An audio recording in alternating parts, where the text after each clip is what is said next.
Hi friends, ನಮ್ಮ ಮನೇಲಿ ಸಿಂಪಲ್ಲಾಗಿ ಸತ್ಯನಾರಾಯಣ ಪೂಜೆ ಇಟ್ಕೊಂಡಿದ್ವಿ. ಇದು ಹಿಂದಿನ ದಿನ ನೈಟು ಎಲ್ಲ ರೆಡಿ ಮಾಡಿ ಇಟ್ಕೊಂಡಿದ್ವಿ. ವಾಲ್ ಡಿಸೈನ್ ಮಾಡೋದು, ಆಮೇಲೆ ಸ್ಟ್ಯಾಂಡಿಗೆ ರೆಡಿ ಮಾಡ್ಕೊಳೋದು, ರಿಟರ್ನ್ ಗಿಫ್ಟಿಗೆ ತಾಂಬೂಲಕ್ಕೆ ನಮ್ಮ ಅತ್ತೆ ನಮ್ಮ ನಾದಿನಿ ನೈಟೆಲ್ಲ ಕೂತ್ಕೊಂಡು ಎಲ್ಲ ಹಾಕಿದ್ರು. ನಾವು ಮಾತಾಡ್ಕೊಂಡು ಎಲ್ಲ ರೆಡಿ ಮಾಡ್ತಾಯಿದ್ವಿ. ಯಾರೂ ನಿದ್ದೆ ಮಾಡಿರಲಿಲ್ಲ. ಪೂಜಾರಿ ಅವರು ಬೆಳಗ್ಗೆ 7 ಗಂಟೆಗೆ ಬರ್ತೀನಿ ಅಂತ ಹೇಳಿದ್ರಲ್ಲ ಅಂದ್ಬಿಟ್ಟು ಎಲ್ಲರೂ ರೆಡಿಯಾಗಿದ್ವಿ.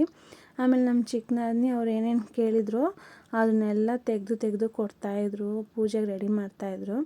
ಫಸ್ಟಿಗೆ ನಾವು ನವಗ್ರಹ ಶಾಂತಿ ಹೋಮ ಮಾಡಿಸೋಣ ಅಂಥೇಳಿ ಇದು ಮಾಡಿ ಪೂಜೆಗೆ ಬಂದು ಮೇಯ್ನಾಗಿ ನಮ್ಮ ಅತ್ತೆ ನಮ್ಮ ಮಾವನ್ನ ಕೂರಿಸಿದ್ವಿ.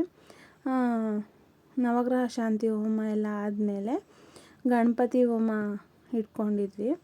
ಅದಕ್ಕೆಲ್ಲ ಬಂದು ನೀವು ಕೂತ್ಕೊಳ್ಳಿ ಅವ್ರ ಪಕ್ಕದಲ್ಲಿ ಅಂತ ಹೇಳಿದ್ರು.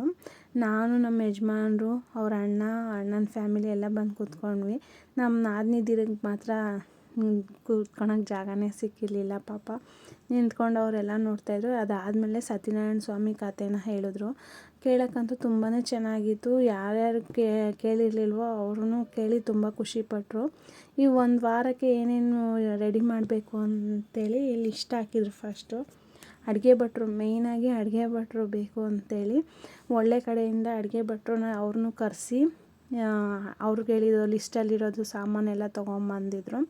ಅದಾದಮೇಲೆ ಅಡುಗೆ ಸಾಮಾನೆಲ್ಲ ತೊಗೊಂಬಂದಿದ್ರು. ಪೂಜಾರಿ ಅವರು ಹೇಳಿದ ಪೂಜೆ ಸಾಮಗ್ರಿಗಳು ಏನೇನಿದೆಯೋ ಅದನ್ನೆಲ್ಲ ತರಿಸಿದ್ರು. ಎಲ್ಲ ನನ್ನ ಫ್ಯಾಮಿಲಿಯಲ್ಲಿರೋರು ಎಲ್ಲರೂ ಇದಕ್ಕೆ ಕಾರಣ ಆದರು. ಯಾಕಂದರೆ ಅವ್ರು ಇಲ್ದೇ ನನ್ನ ಕೈಯಲ್ಲಿ ಇಷ್ಟು ಬೇಗ ಒಂದು ವಾರಕ್ಕೇ ನನಗೆ ಪೂಜೆ ಮಾಡೋಕ್ಕಾಗಲಿಲ್ಲ. ಅವತ್ತು ಸ್ಪೆಷಲ್ ಡೇ ಬೇರೆ, ನಮ್ಮ ಯಜಮಾನ್ರದ್ದು ಹುಟ್ಟಿದಬ್ಬ. ನನಗೂ ನಮ್ಮ ಯಜಮಾನ್ರಿಗೆ ಮಾತ್ರ ಗೊತ್ತಿದೆ ಅಂತ ಅಂದ್ಕೊಂಡಿದ್ವಿ. ಆಮೇಲೆ ಗೊತ್ತಾಗಿದ್ದು ಯಜಮಾನ್ರು ಅವ್ರ ಅಕ್ಕ, ಅಣ್ಣ, ತಂಗಿ ಅವ್ರಿಗೆಲ್ರಿಗೂ ಅಂಥೇಳಿ. ಅವರು ನಮಗೆ ಕೇಕ್ ತೊಗೊಂಬಂದು ಸರ್ಪ್ರೈಸ್ ಮಾಡಿ ಗಿಫ್ಟು ತೊಗೊಂಬಂದು ಸರ್ಪ್ರೈಸ್ ಮಾಡಿದರು. ಆ ಟೈಮಲ್ಲಿ ಸಂತೋಷಕ್ಕೆ ಇದೇ ಇರಲಿಲ್ಲ. ಎಲ್ಲರೂ ಅಷ್ಟು ಖುಷಿಯಿಂದ ನೋಡ್ತಾಯಿದ್ರು. ವಿಡಿಯೋ ನೋಡಿದ್ರೆ ನಿಮಗೆ ಗೊತ್ತಾಗುತ್ತೆ. ನನಗೆ ಈ ವಿಡಿಯೋ ಸಿಕ್ಕಿದ್ದು ಒಂದು ವಾರ ಆದಮೇಲೆ ನನಗೆ ವಿಡಿಯೋ ತೆಗೆದಿರೋದು ಗೊತ್ತಾಗಿತ್ತು. ಆಮೇಲೆ ನನ್ನ ಕೈಯಲ್ಲಿ ಸಿಕ್ಕಿದ್ದು, ಇಲ್ಲ ಅಂದಿದ್ರೆ ನನಗೆ ಸಿಗ್ತಾನೇ ಇರಲಿಲ್ಲ. ಇದು ವಿಡಿಯೋ ಗಿಫ್ಟೆಲ್ಲ ಓಪನ್ ಮಾಡಿ ಎಲ್ಲ ತೆಗೆದು ನೋಡಿದ್ರು. ನನ್ನ ಮಕ್ಳಿಗಂತೂ ತುಂಬಾ ಖುಷಿಯಾಗೋಯಿತು. ಅಪ್ಪನಿಗೆ ಬರ್ತಡೇ ಅಂತ ಹೇಳಲೇ ಇಲ್ಲ ಅಂಥೇಳಿ 3 ಜನನೂ ಅಷ್ಟು ಸರ್ಪ್ರೈಸ್ ಆಗೋದ್ರು. ಆಮೇಲೆ ನಮ್ಮ ಚಿಕ್ಕತ್ತೆ ಅವ್ರು ಏನು ಮಾಡಿದ್ರು, ದೃಷ್ಟಿ ತೆಗಿಯೋಕ್ಕೆ ಕುಂಬಳಕಾಯಿನ ತೊಗೊಂಬರಕ್ಕೆ ಹೇಳಿದರು.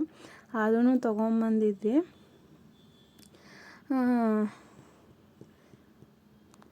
ಫಂಕ್ಷನ್ ಆದ ಸಂಜೆಗೆಲ್ಲ ಎಲ್ರಿಗೂ ಟಯರ್ಡಾಗಿ ಹೋಗಿತ್ತು.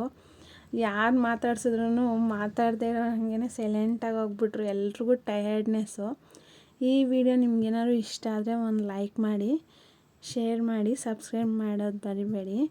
ನೆಕ್ಸ್ಟ್ ವಿಡಿಯೋದಲ್ಲಿ ನೋಡೋಣ. Bye friends. ನಿಮಗೂ ನೋಡಿದ್ರೂ ಗೊತ್ತಾಗುತ್ತೆ ಅವರೆಲ್ಲ ಎಷ್ಟು ಟಯರ್ಡಾಗಿದ್ರು ಅಂಥೇಳಿ. ನೆಕ್ಸ್ಟ್ ವಿಡಿಯೋದಲ್ಲಿ ನೋಡೋಣ. Bye friends.